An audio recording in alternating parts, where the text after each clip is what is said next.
Olá pessoal, meu nome é Maurício Guedes, eu sou professor de Direito Constitucional, sou advogado e venho hoje para discutirmos um importante tema no âmbito do direito constitucional, que é exatamente o controle de constitucionalidade. Mas antes de prosseguirmos com a nossa aula, eu peço que vocês se inscrevam no canal, ativem o sininho para que vocês possam receber as notificações sempre que eu postar novos conteúdos.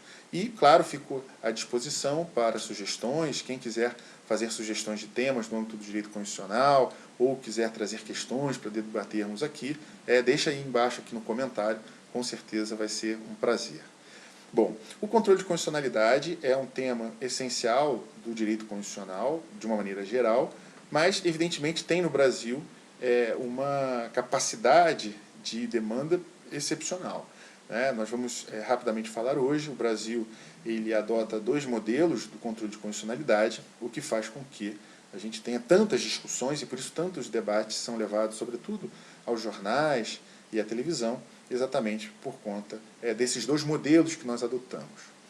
E por isso a compreensão de que são dois modelos e de que nós temos tratamentos diferentes para cada um deles é fundamental para compreendermos adequadamente o que é o controle de constitucionalidade. Bom, rapidamente, devo dizer, o Brasil adota dois modelos diferentes.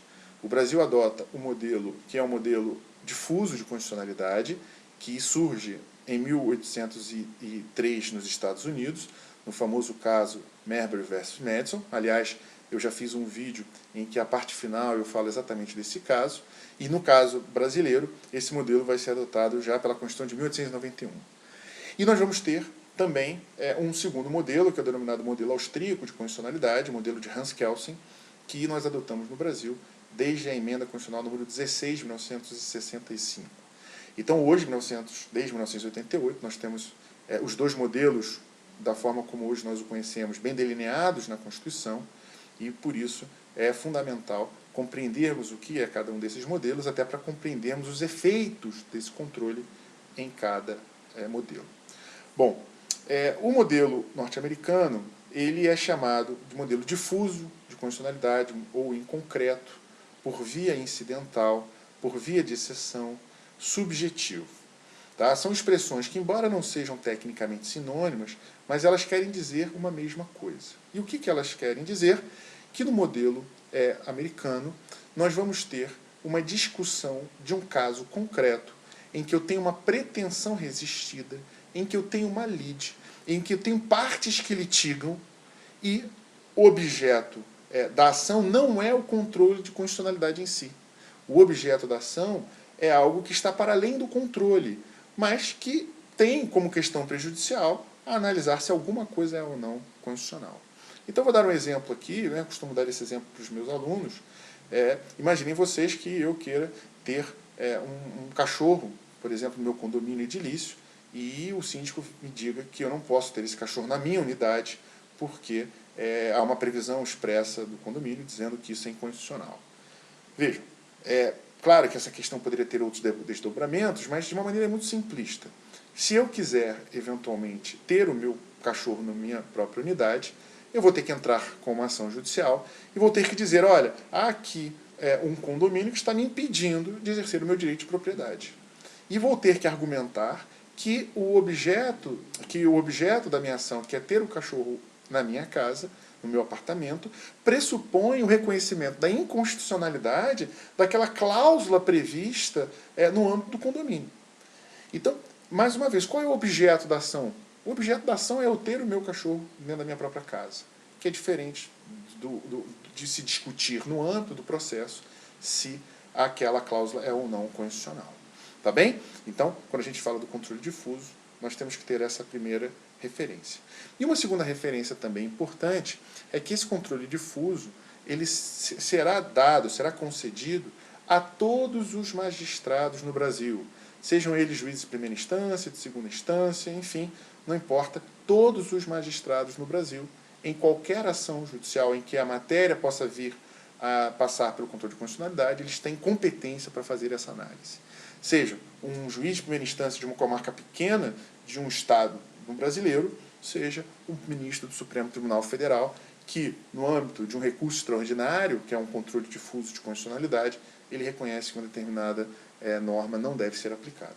Tá bem? Então, no que tange ao controle difuso, isso pode ser realizado por qualquer magistrado, seja de primeira, de segunda instância, não importa, todos têm competência para realizar esse controle.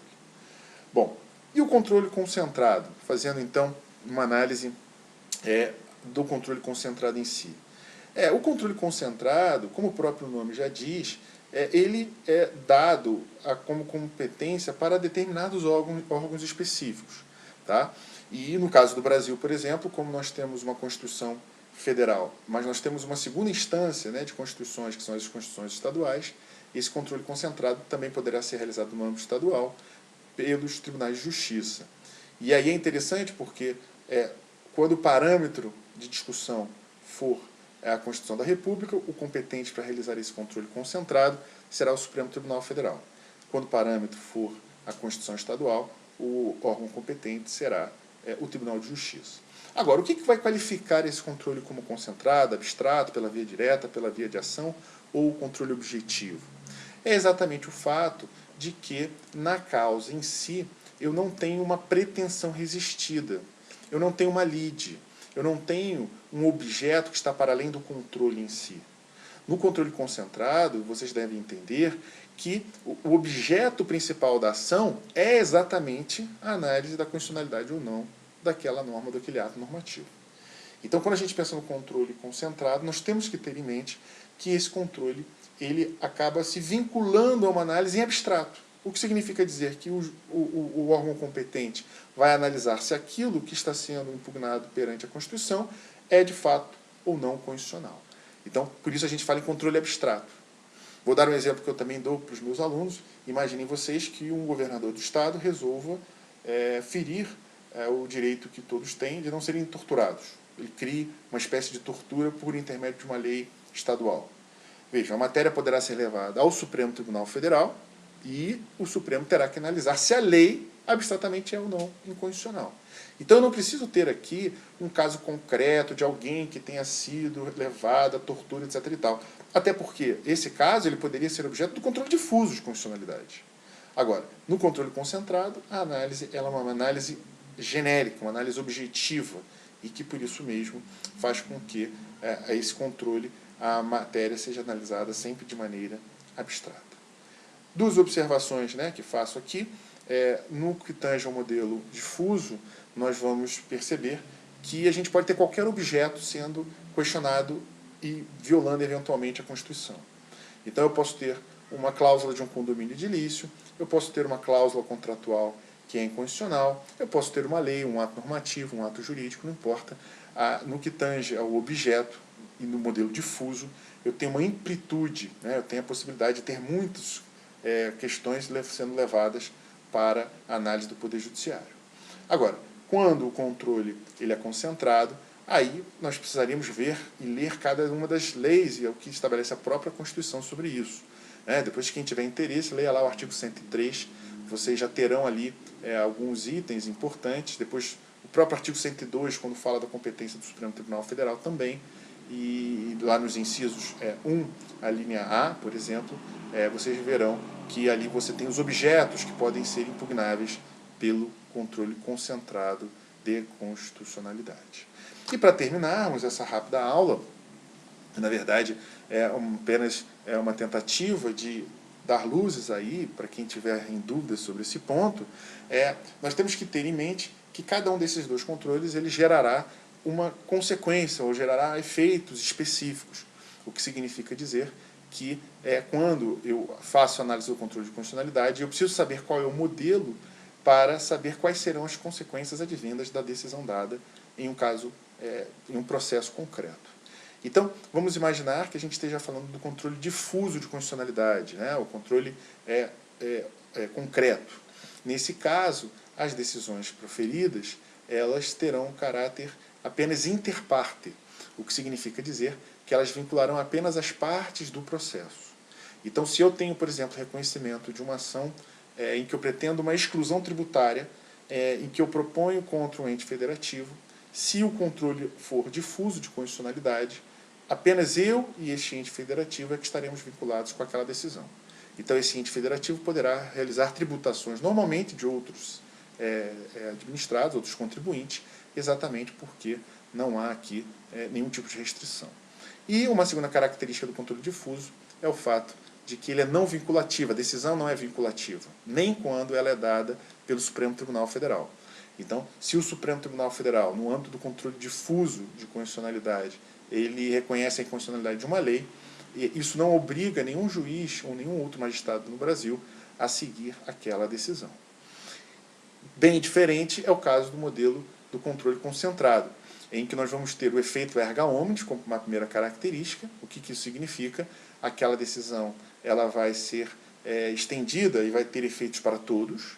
E, claro, como nós temos o efeito erga omnes, também teremos aqui o efeito vinculativo, ou seja, todos os magistrados, todos os juízes do Brasil estarão vinculados àquela decisão. Tudo bem? O controle difuso pode ser objeto em qualquer ação judicial, família, tributário, civil, criminal, não importa.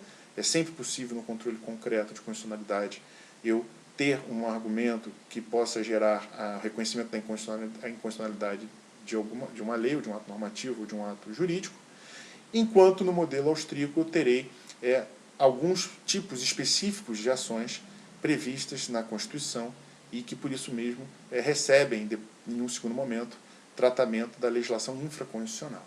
Tá? Quais são as ações do controle concentrado? Na verdade, são 5.